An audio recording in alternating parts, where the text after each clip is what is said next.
चीज तो पता है कि जितना का नोट छापना है, समझदारी ये है कि उतना वैल्यू का आपके पास सामान होना चाहिए। यानी अगर देश ने 10 लाख का नोट छाप दिया तो देश के पास 10 लाख वैल्यू का कुछ ना कुछ होना चाहिए। इंडस्ट्रियलाइजेशन होना चाहिए, सोना होना चाहिए, कोई ना कोई उस वैल्यू का चीज होना चाहिए। यानी आपके देश में जितना नोट छापा गया है, अगर उतना नोट के वैल्यू के बराबर आपके देश में इंडस्ट्रियलाइजेशन या गोल्ड रिजर्व रहे तो ही जाके क्या रहेगा, बैलेंस रहेगा। क्योंकि नोट जो प्रारंभिक तरीका ही था नोट छापने का कि जितना का नोट छापेंगे उतना का सोना रखना पड़ेगा। लेकिन अब सोना से ज्यादा वैल्यू इंडस्ट्रीज का हो गया है, शेयर का हो गया, ये सब का वैल्यू हो गया है कि नहीं हो गया। तो दोनों को बैलेंस रखना जरूरी है कि नहीं। अगर पता चला कि इंडस्ट्रीज है ये नहीं है, इंडस्ट्रीज नहीं है और नोट छाप दिए तो क्या गरीबी दूर होगा? कभी गरीबी नहीं दूर, बल्कि इसका महंगाई बढ़ जाएगी। तो आपको जितना लोग का क्लास कंटिन्यू था इतना तो दिमाग में बैठ गया होगा कि दुनिया का कोई आदमी नोट छाप के गरीबी दूर नहीं।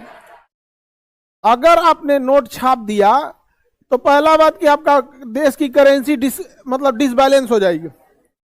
वैल्यू क्या हो जाएगी? डिसबैलेंस। और जो भी देश अगर ये डिसबैलेंस करने की कोशिश करेगा तो बाकी के देश उस देश के साथ व्यापार करना नहीं चाहेंगे, क्योंकि डिसबैलेंस एक ना एक समय के टाइम पे वो देश को क्या कर देगा, डुबा देगा। यहाँ पे पाकिस्तान के पास नोट, अब उसके पास क्या है, नोट छाप दिया, उसको किसी ने पढ़ाया नहीं, जब उसको नहीं पढ़ाया गया तो छाप दिया। आज हम लोग यहाँ से 100 रुपया लेके जाते हैं, वहां 250-200 हो जाता है, 250-300 हो जाएगा। अब बताइए यहाँ से 100 रुपया लेके जाए, अब वहां पे आटा 350 रुपये किलो है। अपने यहाँ के हिसाब से 100 रुपया फिर भी महंगाई है कि नहीं? अरे अपने यहाँ 100 रुपया आटा हो जाए तो बवाल हो जाएगा। हाँ, 34 रुपया पटना में ना है, गांव में तो आजो देहात में लोग आटा गेहूं पिसवा लेता है, अब पैसों ना दे पिसाई का जर्ती कटवा लेता है। ओह में से रख लियो, जर्ती कटवा लेता आदमी, पैसा बचा लेता आदमी। तो नोट छापने से इन्फ्लेशन बढ़ जाएगा कि नहीं बढ़ जाएगा? समझ में आ गया? तो जितना वैल्यू का रहे उतना वैल्यू का क्या करना चाहिए, नोट छापना चाहिए। अब बात आती है कि नोट छापने की जिम्मेदारी हम लोग किसको देंगे? आरबीआई को।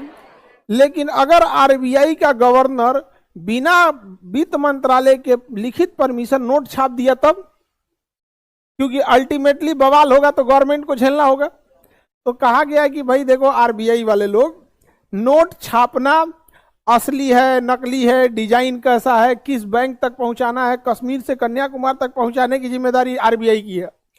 लेकिन नोट छापने से पहले हमसे पूछना जरूरी है, न तो तुम छाप देगा, डिसबैलेंस कर देगा, महंगाई बढ़ेगी तो लोग आरबीआई गवर्नर को थोड़े खोजेंगे, सरकार को खोजेंगे।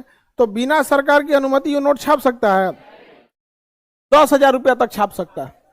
लेकिन 10,000 से ज्यादा छापना है तो बताइए 10,000 का नोटे छाप के क्या कर लेगा?